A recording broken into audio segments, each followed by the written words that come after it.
नमस्कार मित्रों, स्वागत है आप सभी का आपके अपने चैनल रघु टॉक में। दोस्तों, आज मैं हाजिर हूँ उत्तर प्रदेश एक समग्र अध्ययन को लेकर, जिसमें हम लोग मल्टीपल चॉइस क्वेश्चंस के बारे में डिस्कस करेंगे। उत्तर प्रदेश के एग्ज़ाम में खास करके UP triple SC, UP PCS level पर उत्तर प्रदेश का जो पोर्शन है काफ़ी मायने रखता है और ये क्वेश्चन कम से कम 3-4 क्वेश्चन आपसे ज़रूर परीक्षाओं में पूछ लिए जाते हैं। आप उत्तर प्रदेश से संबंधित बहुत सारे वीडियोज़ यूट्यूब पर देखते होंगे, लेकिन उन वीडियोज़ के अलावा जो परीक्षा वाणी की किताब आती है और उसमें जो मल्टीपल चॉइस क्वेश्चन दिए हुए रहते हैं, वो क्वेश्चन बहुत ही महत्वपूर्ण और चुनिंदा होते हैं। और जनरली परीक्षा वाणी की जो किताब आती है, उस किताब में जो मल्टीपल चॉइस क्वेश्चन दिए रहते हैं, उन्हीं से प्रश्न ज़्यादातर पूछ लिए जाते हैं। तो आपको यूपी एक समग्र अध्ययन के लिए बहुत ज़्यादा इधर उधर भटकने की आवश्यकता नहीं है। यहाँ पर मैं आपको चैप्टर वाइज महत्वपूर्ण और चुनिंदा प्रश्नों का अभ्यास कराने वाला हूँ। तो आइए देखते हैं और जो अपना मल्टीपल चॉइस क्वेश्चन की सीरीज़ है उसको आगे बढ़ाते हैं। तो ये आपको देख सकते हैं, परीक्षा वाणी का जो चैप्टर 1 है उससे ये प्रश्न आप देख सकते हैं। तो इसमें आप प्रश्नों को ध्यान से देखिएगा और खुद से उत्तर देने का प्रयास कीजिएगा। एक टेस्ट सीरीज के तौर पर इस प्रश्नावली को लीजिएगा और तत्पश्चात मैं आपको इसका आंसर बताऊंगा।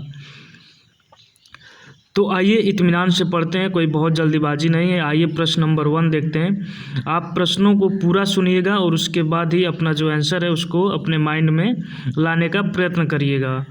तो प्रश्न नंबर 1 देखते हैं कि निम्न में से प्रदेश का कौन जनपद उत्तराखंड, हरियाणा तथा हिमाचल प्रदेश के साथ सीमा बनाता है। तो आप देख सकते हैं यहाँ पर ऑप्शंस दिए हुए हैं, मेरठ, सोनभद्र, मुजफ्फरनगर और सहारनपुर। तो फ्रेंड्स, इसका आंसर होगा सहारनपुर, जो है उत्तराखंड, हरियाणा तथा हिमाचल प्रदेश के साथ सीमा बनाता है।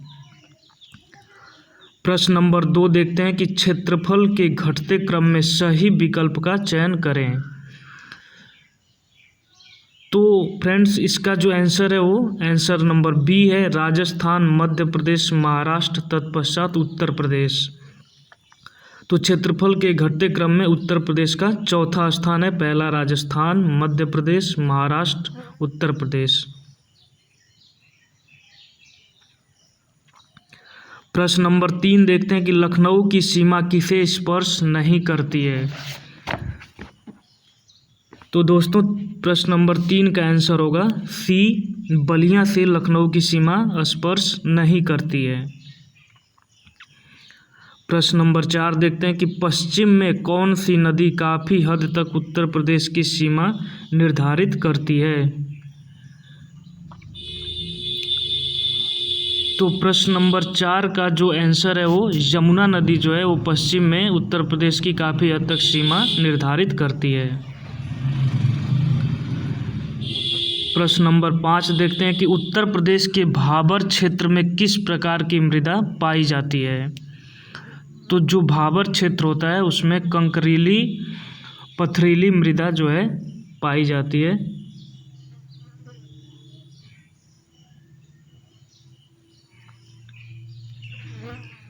प्रश्न नंबर 6 देखते हैं कि उत्तर प्रदेश के किस जिले में सबसे कम वर्षा होती है।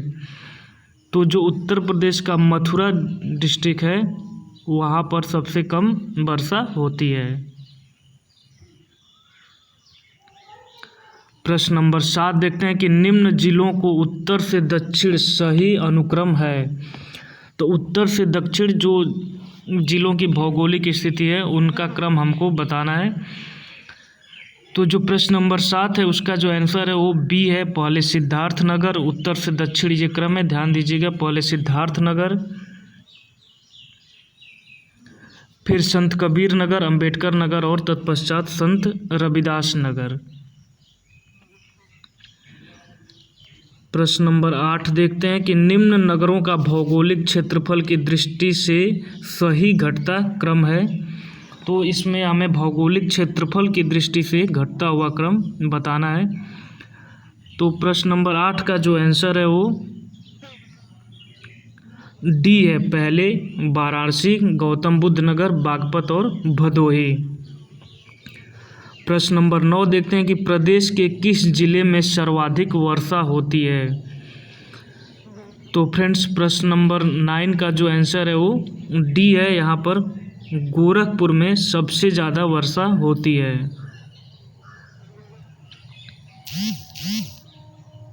अगला प्रश्न देखते हैं, प्रश्न नंबर 10, निम्न में कौन क्षेत्रफल के बढ़ते क्रम की दृष्टि से सही है। तो आपको ये बताना है कि क्षेत्रफल में बढ़ता हुआ क्रम किसका सही है, कौन से जिलों का क्रम सही है। तो प्रश्न नंबर जो 10 है उसका आंसर होगा, आप देख सकते हैं यहाँ पर जो सी है, गौतम बुद्ध नगर, बाराबंकी, मिर्ज़ापुर, तत्पश्चात सोनभद्र, ये उनके क्षेत्रफल के हिसाब से बढ़ता हुआ क्रम है। अगला प्रश्न देखते हैं 11, सोनभद्र जिले को स्पर्श करती हैं। तो जो सोनभद्र डिस्ट्रिक्ट है उसको 4 राज्य की सीमाएं स्पर्श करती हैं। ये प्रश्न बहुत ही महत्वपूर्ण है और बार बार ये पूछा जाता है, ये यूनिक प्रश्न है। तो सोनभद्र यूपी का एक ऐसा डिस्ट्रिक्ट है जिसको 4 राज्य की सीमाएं स्पर्श करती हैं। प्रश्न नंबर 12 देखते हैं कि उत्तर प्रदेश का कौन क्षेत्र आद्य कल्प की प्राचीनतम शैल से निर्मित है। तो यहाँ पर जो आंसर होगा वो बुंदेलखंड जो है वो आद्य कल्प की प्राचीनतम शैलों से निर्मित स्थान है। प्रश्न नंबर 13 देखते हैं कि निम्न में से किससे उत्तर प्रदेश की सीमा नहीं लगती है। तो प्रश्न नंबर 13 का जो आंसर है वो बी है, पंजाब से उत्तर प्रदेश की सीमा नहीं लगती है, बाकी राजस्थान और हरियाणा से उत्तर प्रदेश की सीमा लगती है। प्रश्न नंबर 14 देखते हैं कि उत्तर प्रदेश में सर्वाधिक वर्षा का क्षेत्र है। तो जो उत्तर प्रदेश में सर्वाधिक वर्षा का क्षेत्र है वो तराई का क्षेत्र है। जैसा कि आपने देखा कि उत्तर प्रदेश में सर्वाधिक वर्षा गोरखपुर डिस्ट्रिक्ट में होती है, जो एक तराई क्षेत्र का पार्ट है, और जबकि सबसे कम वर्षा जो है मथुरा डिस्ट्रिक्ट में होती है, क्योंकि जो मथुरा डिस्ट्रिक्ट है वो राजस्थान से टच करने लगता है, तो वहाँ पर जो वर्षा है वहाँ पर वर्षा में कमी होने लगती है। और जो गोरखपुर है वो तराई के क्षेत्र से संबंध रखता है, तो वहाँ पर वर्षा यूपी में सबसे ज़्यादा होती है। प्रश्न नंबर 15 देखते हैं कि निम्न में से सर्वाधिक क्षेत्रफल वाला जिला कौन सा है। तो दोस्तों जो 15 नंबर है, सर्वाधिक क्षेत्रफल यूपी में सबसे ज़्यादा क्षेत्रफल जो है लखीमपुर खीरी डिस्ट्रिक्ट का है। और जब मैं ये वीडियो बना रहा हूँ तो आपने देखा होगा कि लखीमपुर खीरी में एक अभी विवाद भी चल रहा है, वहाँ पर प्रदर्शन कर रहे किसानों की एक मंत्री के लड़के ने कार चलाकर वहाँ पर जो है हत्या कर दी है। तो आप याद रख सकते हैं कि जो लखीमपुर डिस्ट्रिक्ट है उत्तर प्रदेश का क्षेत्रफल के मामले में सबसे बड़ा डिस्ट्रिक्ट है। प्रश्न नंबर 16 देखते हैं कि क्षेत्रफल की दृष्टि से उत्तर प्रदेश का भारत के राज्यों में स्थान है। तो अभी आपने जैसा कि ऊपर देखा कौन सा स्थान है, चौथा स्थान है। राजस्थान, मध्य प्रदेश, महाराष्ट्र और उसके बाद उत्तर प्रदेश।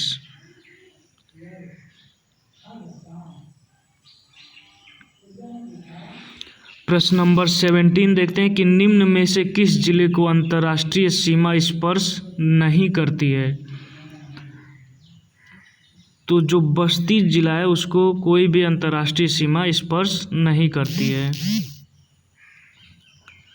निम्न जिलों में क्षेत्रफल में सबसे छोटा है। तो आपको बताना है कि किस डिस्ट्रिक्ट का जो क्षेत्रफल है वो सबसे छोटा है, तो वाराणसी का। इन जिलों में वाराणसी का है। अगला प्रश्न देखते हैं कि उत्तर प्रदेश का क्षेत्रफल देश के कुल क्षेत्रफल का कितना है। तो प्रश्न नंबर 19 का जो आंसर है वो डी है। यहाँ पर 7.3% उत्तर प्रदेश का जो क्षेत्रफल है कुल क्षेत्रफल का है।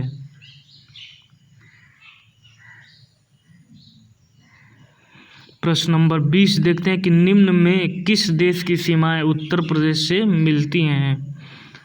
तो प्रश्न नंबर 20 का जो आंसर है वो सी है, नेपाल की जो सीमा है वो उत्तर प्रदेश से मिलती है।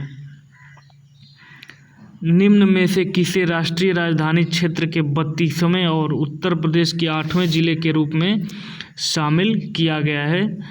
तो प्रश्न नंबर 21 का जो आंसर है वो ऑप्शन ए शामली को 32वें और उत्तर प्रदेश के 8वें जिले के रूप में एनसीआर नेशनल कैपिटल रीजन राष्ट्रीय राजधानी क्षेत्र में शामिल किया गया है। प्रश्न नंबर 22 देखते हैं कि उत्तर प्रदेश की सीमा भारत के कितने राज्यों से मिलती है। तो दोस्तों ये एक बहुत ही कंफ्यूजिंग प्रश्न है और ये जब भी प्रश्न पूछा जाता है तो अपने साथ ये एक तरीके का जो है कि द्विविधा वाली स्थिति पैदा करता है, क्योंकि यहाँ पर 8 और 9 दिया है, तो जबकि 8 प्रदेश होते हैं और एक केंद्र शासित प्रदेश होता है दिल्ली। तो अब इसमें स्पष्ट लिखा नहीं है कि किसकी बात हो रही है। तो यहाँ पर जो आयोग है उसने 9 आंसर को माना था, लेकिन 8 भी सही हो सकता है, क्योंकि यहाँ पर सिर्फ लिखा है कि कितने राज्यों से मिलती है। अगर वो वहाँ पर राज्य और आबलिक केंद्र शासित प्रदेश लिख देता तो आंसर 9 हो सकता था। तो ये प्रश्न थोड़ा सा कंफ्यूजिंग टाइप का है, लेकिन फिर भी आप इतना याद रखें कि 8 जो राज्य हैं उनसे और एक केंद्र शासित प्रदेश, यानी कि टोटल 9 राज्यों से उत्तर प्रदेश की सीमा जो है मिलती है। प्रश्न नंबर 23 देखते हैं कि निम्न में किस जिले की सीमा नेपाल से लगती है। तो दोस्तों इसमें का जो ऑप्शन होगा वो ऑप्शन बी होगा, महाराजगंज से कि जिले की सीमा नेपाल से लगती है। और अगला प्रश्न देख लेते हैं कि निम्न में कौन जिला बुंदेलखंड क्षेत्र का है। तो इसमें जो बुंदेलखंड का जो क्षेत्र का जो जिला है वो यहाँ पर महोबा है। ये बुंदेलखंड क्षेत्र से संबंधित जिला है। नंबर 3 है उत्तर प्रदेश मिट्टी कृषि एवं पशुपालन। साथियों मैं बार बार कह रहा हूँ कि आप उत्तर प्रदेश का जो समग्र अध्ययन है, आपको परीक्षा वाणी की जो ये किताब है उस किताब को भी अपने पास रख लेना चाहिए। और जो ये उसके पीछे हर चैप्टर के पीछे जो MCQ सीरीज़ दिया है, अगर आप उस सीरीज़ को देख लेते हैं, बार बार पढ़ लेते हैं, तो आपको यूपी के लिए कोई अलग से किताब पढ़ने की आपको कोई भी आवश्यकता नहीं पड़ेगी। तो आइए इसी के क्रम में अध्याय नंबर 3 के जो विगत वर्षों के हल प्रश्न पत्र हैं उनको देखने का प्रयास करते हैं और उनको सॉल्व करते हैं। तो आइए देखते हैं दोस्तों कि उत्तर प्रदेश में किसान मित्र योजना कब शुरू की गई। 18 जून 2004 से, 18 जून 2003 से, 18 जून 2002 से, 18 जून 2001 से। तो दोस्तों इसका जो आंसर है वो ऑप्शन नंबर डी, यानी कि 18 जून 2001 से किसान मित्र योजना शुरू की गई थी। अगला प्रश्न देखते हैं कि निम्न में से किस फसल का उत्तर प्रदेश भारत में सर्वप्रमुख उत्पादक है। तो आप बताइए कौन सा उत्पादक है भारत। तो जो प्रश्न नंबर 2 है उसका जो आंसर है वो ऑप्शन नंबर डी जो है गेहूं का उत्तर प्रदेश जो है भारत में सर्वप्रमुख उत्पादक है।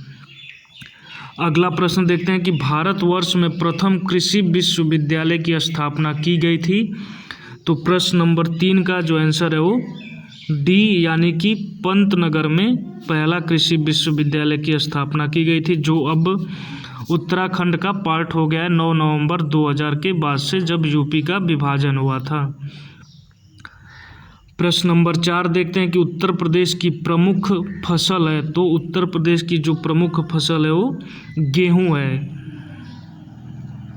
प्रश्न नंबर 5 देखते हैं कि लाल मिट्टी पाई जाती है। तो जो लाल मिट्टी है वो मिर्ज़ापुर और झांसी का जो रीजन है वहाँ पर लाल मिट्टी पाई जाती है। प्रश्न नंबर 6 देखते हैं कि उत्तर प्रदेश में शस्य जलवायु क्षेत्रों की संख्या कितनी है। तो 9 जो है सस्य जलवायु क्षेत्रों की संख्या है। ये प्रश्न कई बार परीक्षाओं में पूछा गया है।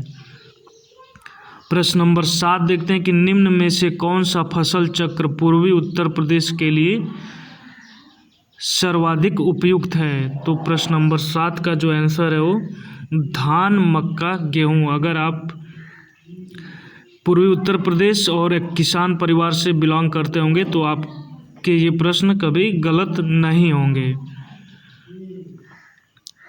प्रश्न नंबर 8 देखते हैं कि उत्तर प्रदेश में दुग्ध सहकारी समिति की स्थापना हुई थी। तो प्रश्न नंबर 8 का जो आंसर है वो ऑप्शन नंबर सी यानी कि लखनऊ में। प्रश्न नंबर 9 देखते हैं कि उत्तर प्रदेश में विक्रय अधिशेष अधिकतम है। तो किस पे विक्रय अधिशेष अधिकतम है? वो गेहूं पर जो विक्रय अधिशेष है वो अधिकतम है। प्रश्न नंबर 10 देखते हैं कि उत्तर प्रदेश में उगाई गई निम्न फसलों में से किसकी अवधि न्यूनतम है। तो प्रश्न नंबर 10 का जो आंसर है वो डी यानी कि। प्रश्न नंबर 11 देखते हैं कि उत्तर प्रदेश जो है अग्रणी उत्पादक है। तो प्रश्न नंबर जो 11 है उसका जो आंसर है वो गेहूं, गन्ना और आलू। ऑप्शन नंबर ए इसका सही उत्तर है।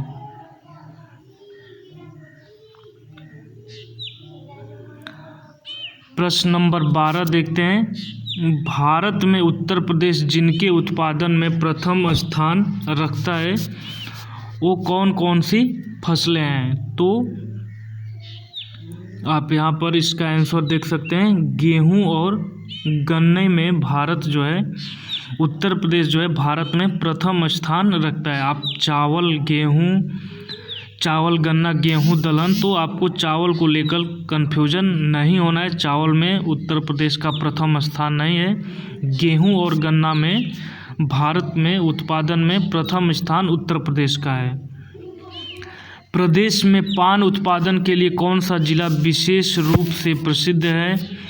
तो प्रश्न नंबर 13 और इसका जो ऑप्शन होगा वो डी महोबा डिस्ट्रिक्ट जो बुंदेलखंड का एक हिस्सा है वो पान के विशेष उत्पादन के लिए प्रसिद्ध है। अगला प्रश्न देखते हैं प्रश्न नंबर 14 उत्तर प्रदेश किस उत्पादन का सबसे बड़ा उत्पादक नहीं है। तो फूलों का जो है उत्तर प्रदेश सबसे बड़ा उत्पादक नहीं है। गेहूं, गन्ने और आलू का सबसे बड़ा उत्पादक है लेकिन फूलों का सबसे बड़ा उत्पादक नहीं है। प्रश्न नंबर 15 देखते हैं कि प्रदेश में अवनालिका अपर्दन से सबसे अधिक प्रभावित जिला कौन सा है। तो जो सबसे अधिक प्रभावित जिला है वो इटावा जिला है अवनालिका अपर्दन से। जैसा कि आप सभी जानते हैं जो चंबल नदी है वो सबसे ज़्यादा अवनालिका अपर्दन करती है और जिसके कारण पूरे क्षेत्र में बड़े बड़े खड्ड बन जाते हैं। तो इस चीज़ का जो सबसे ज़्यादा प्रभाव पड़ा है वो इटावा जिला में पड़ा है। प्रश्न नंबर 16 देखते हैं कि उत्तर प्रदेश में प्रथम दुग्ध सहकारी समिति की स्थापना हुई थी। तो ये जो स्थापना है वो लखनऊ में हुई थी। प्रश्न नंबर 17 देखते हैं कि प्रदेश में वायु मृदा अपर्दन से सर्वाधिक प्रभावित क्षेत्र है। तो जो पश्चिमी क्षेत्र है वो वायु मृदा अपर्दन से सर्वाधिक प्रभावित है। निम्न में से उत्तर प्रदेश किस फसल का सबसे बड़ा उत्पादक नहीं है। तो इस प्रश्न का जो आंसर होगा वो बी होगा। चावल का सबसे बड़ा उत्पादक उत्तर प्रदेश नहीं है। बाकी गेहूं, गन्ना और आलू इस चीज़ का उत्तर प्रदेश सबसे बड़ा उत्पादक है। तो आप इसको याद कर लीजिए गेहूं, गन्ना, आलू। प्रश्न नंबर 19 देखते हैं कि उत्तर प्रदेश निम्न में से किन फसलों का देश में सबसे बड़ा उत्पादक है। आपको यहाँ पर कूट से बताना है। तो जो 19 है उसका जो ऑप्शन डी है वो 1 व 3 गन्ना और आलू। अगला प्रश्न देखते हैं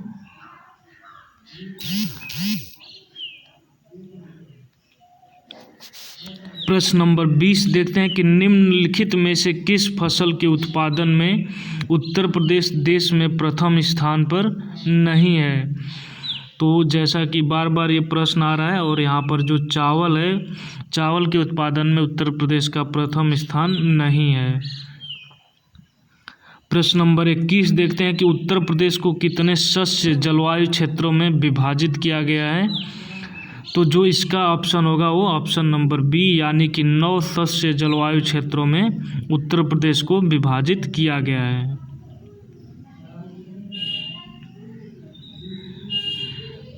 यहाँ पर प्रश्न नंबर 22 देखिए, प्रदेश को कुल कितने पारिस्थितिकीय क्षेत्रों में बांटा गया है।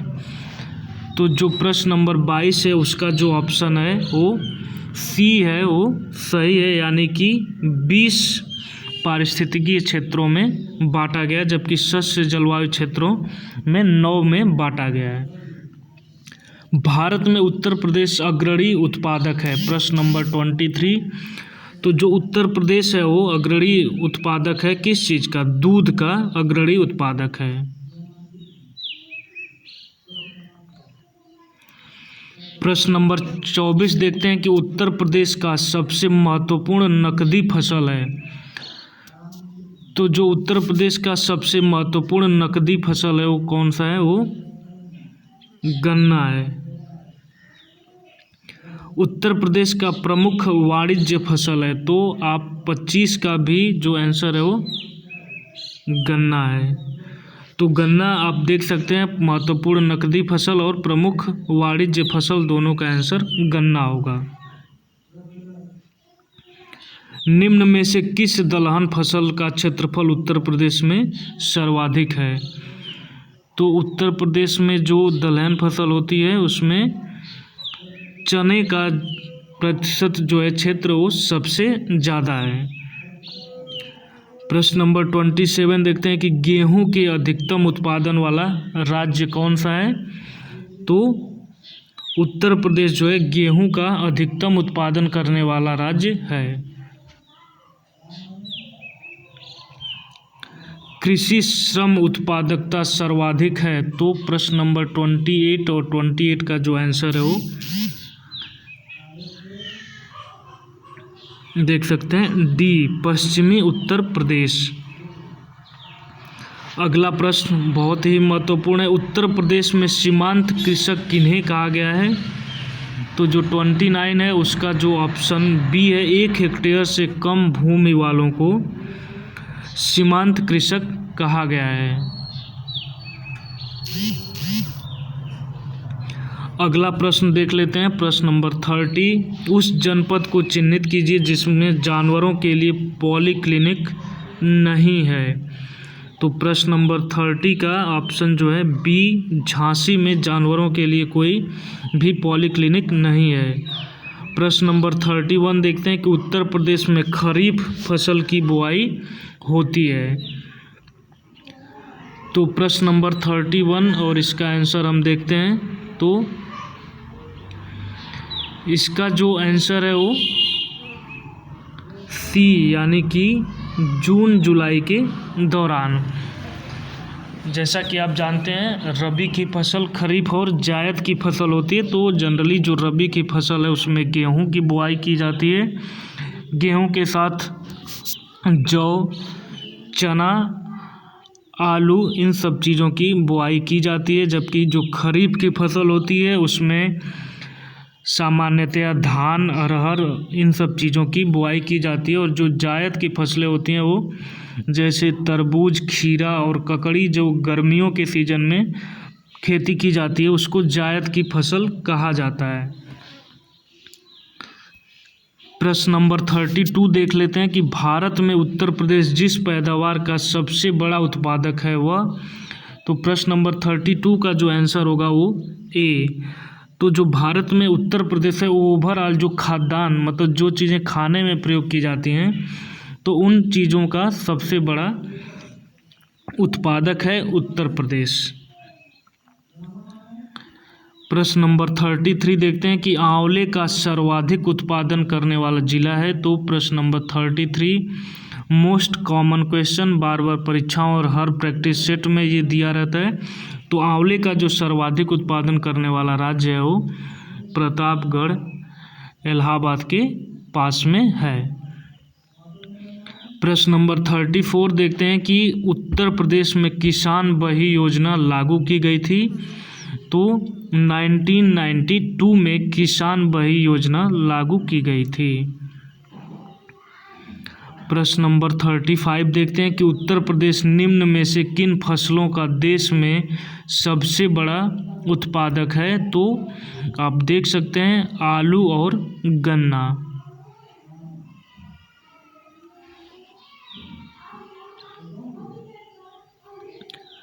प्रश्न नंबर 36 देखते हैं कि राज्य में संतरे की सर्वाधिक पैदावार वाला जिला है।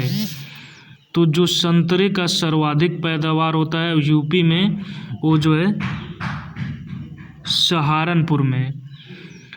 प्रश्न नंबर 37 देखते हैं कि प्रदेश के तराई क्षेत्र विशेषकर सिद्धार्थनगर में उगाए जाने वाले सुगंधित चावल की किस्म है। तो प्रश्न नंबर 37 और 37 का जो आंसर है वो डी यानी कि काला नमक। बाकी यहाँ पर उत्तरमाला भी दिया हुआ है, तो आप प्रश्नों को मैच कर सकते हैं, लेकिन मैंने अपनी तरफ से पूर्णतया कोशिश किया है कि किसी भी प्रश्न का उत्तर गलत ना हो। तो दोस्तों, आप सभी ने वीडियो यहाँ तक देखा, इसके लिए आप सभी का बहुत बहुत धन्यवाद। और हाँ, अगर आप मेरे चैनल पर नए हैं तो प्लीज़ मेरे चैनल को सब्सक्राइब कर दीजिए और अपने दोस्तों के बीच में भी इस चैनल को शेयर कर दीजिए, ताकि आपको भी इसी तरह की जानकारी मिलती रहे। और आगामी परीक्षाओं में मैं ये इस बात के लिए 100% आश्वस्त हूँ कि आगामी परीक्षाओं के लिए ये जो चैप्टर्स हैं यूपी के, आपको बहुत ही ज़्यादा फ़ायदेमंद साबित होंगे। और इसी तरह जो भी चैप्टर और बच रहे हैं मैं उनको क्रम से अपने इस चैनल पर अपलोड कर दूंगा, और तत्पश्चात मैं उन सारे वीडियो को जोड़कर एक मास्टर वीडियो का फॉर्म बना दूंगा, जिससे आपको जब भी आप यूपी की किसी भी एग्ज़ाम में अगर सम्मिलित होने जाएंगे तो आप इस वीडियो को सरसरी निगाहों से देख लेंगे तो आपको पूरा यूपी जो है रिवाइज हो जाएगा और परीक्षा में निसंदेह आपका प्रदर्शन अच्छा होगा। तो दोस्तों, आप मेरे चैनल को सब्सक्राइब कर लीजिए, और आगे मैं जो भी चैप्टर बचे हैं यूपी से रिलेटेड उनका भी वीडियो मैं अपने चैनल पर बहुत जल्द ही पब्लिश करूंगा। तो दोस्तों, आप सभी का बहुत बहुत धन्यवाद। नमस्कार।